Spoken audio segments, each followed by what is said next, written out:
of a club in a big city.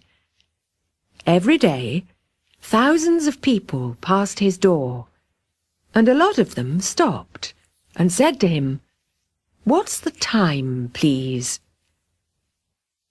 After a few months, Dan said to himself, "I'm not going to answer all those stupid people any more.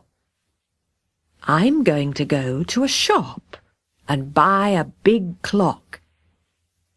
Then I'm going to put it up on the wall here." He bought a clock and put it up on the wall. "Now people aren't going to stop and ask me the time," he said happily.